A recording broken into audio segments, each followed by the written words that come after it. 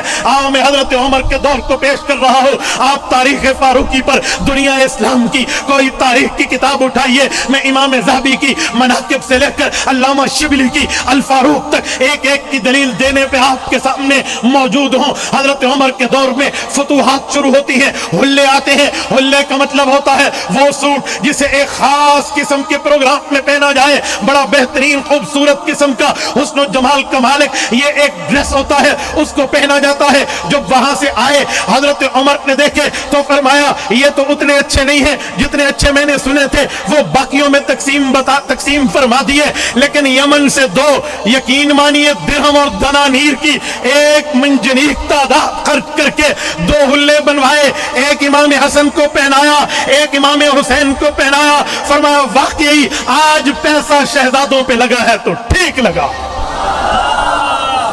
اس پر واقعات شاہد عدل ہیں۔ جزاک اللہ، میری گفتگو کو خطابت پہ سمجھیے، سبق سمجھ کے یاد کیجئے۔ میں نعرے کا احترام کرتا ہوں لیکن یہاں ذہن میں بٹھائیے، نعرہ کسی اور بیان میں لگا لیجئے۔ یہ دلائل سے ثابت گفتگو ہے، آپ اس کو دہرائیں گھر جا کر، اپنے دماغ میں بٹھائیں، اپنے بچوں کو بتائیں، اپنے گھر میں یہ واقعات سنائیں تاکہ ہم آگے بتا پائیں، ورنہ نعرے تکبیر اللہ اکبر میں بات ہوا میں اڑ جائے گی، تم یہاں سے اٹھو گے، لوگ کہیں گے کیا ہوا جی، نعرے بہت لگے، لیکن پھر مسئلہ آپ کو یاد نہیں رہے گا۔ میں آپ کے مذہب کا خطیب نہیں ہوں، میں مذہب کا وکیل ہوں۔ وکیل سناٹا چاہتا ہے، خطیب شور چاہتا ہے۔ نہ میں نے آپ سے اونچی سبحان اللہ کہلوانی ہے، نہ آپ سے داد لینی ہے، نہ آپ سے نعرہ لگوانا ہے۔ ان اجری الا علی رب العالمین، میرا رب چاہے مجھے اجر دے، آپ سبحان اللہ کہے اللہ آپ کو دے گا، میری کیا کہ مجال، میں آپ کو کہوں کہو، نہ بابے نہ کہنا ہے کہو، نہیں کہنا نہیں کہو، لیکن جو میرا عنوان ہے وہ میں بیان کر کے جاؤں گا۔ میں اس معاملے میں پورے پاکستان میں آئیڈیل ہوں، بے اونچی سبحان اللہ کہو جی، کیوں کہو، کیوں میں کسی کو پابند کروں؟ وہ بیچارہ خاموشی سے بیٹھے تو بیٹھ رہے، وہ تسبیح پڑھ کے سبحان اللہ 100 دفعہ کہہ دے، میں کہوں اور بلند آواز سے۔ یہ فضول قسم کا فیک ٹریڈ چل گیا ہے ہمارے ملک میں، جو اتنی اونچی سبحان اللہ کہے گا اللہ اسی سال مدینے بلائے گا، تو کاتب تقدیر ہے، تیرے ذمے کوئی صحائف لکھے ہوئے، تو لکھے گا اونچی آواز 70% دیتے ہوں مدینے میں، ایسے نہیں ہو سکتا۔ آپ مذہب کو سمجھیے، دلائل کو اپنے دماغ میں ازبر کیجئے تاکہ اس کے بعد آپ کو سمجھا سکیں۔ میرے دوستو، حضرت عمر کا دور ہے، ان دونوں بھائیوں کو اچھے قسم کے لباس ملتے ہیں، بیت المال کا خزانہ وافر مقدار میں بھر چکا ہے۔ اب کیا چاہیے؟ حضرت عمر رضی اللہ تعالی عنہما نے قرآن کریم کی آیت کے مطابق صحابہ کرام رضی اللہ عنہم اجمعین کی ترتیب خلافت، ترتیب ایمان، ترتیب اسلام، ترتیب رتبہ، ترتیب مقام، ترتیب مرتبہ، ترتیب درجہ و حیثیت و ویلیو کو سامنے رکھ کے ان کے معاملات کو طے کر کے حضرت عمر رضی اللہ عنہ نے ان کے وظائف کو مقرر فرمایا۔ جب ان کے وظائف مقرر کیے جا رہے تھے، حضرت عمر رضی اللہ تعالی عنہ نے سب سے پہلے جن کو رکھا وہ اللہ کے قرآن کے مطابق رکھا ہے۔ رب کریم نے صحابہ کرام کے طبقات بیان کرنے کے لیے 11ویں پارے کے پہلے صفحے پہ فرمایا والسابقون الاولون من المہاجرین والانصار والذین اتبعوهم باحسان رضی اللہ عنہم ورضوا عنہ۔ یہ سورت نمبر 9 سورت توبہ ہے، آیت نمبر 100 ہے، 11واں پارہ ہے، پہلا صفحہ ہے۔ رب کریم فرماتے ہیں اے لوگوں ایمان میں مضبوط، درجے میں مضبوط، حیثیت میں مضبوط، ویلیو میں مضبوط رسول اللہ کی جماعت میں پہلا طبقہ مہاجرین کا ہے، جنہوں نے مال بھی چھوڑا، جان بھی لگائی، وقت بھی لگائی، صلاحیتیں بھی لگائی، طاقتیں بھی لگائی،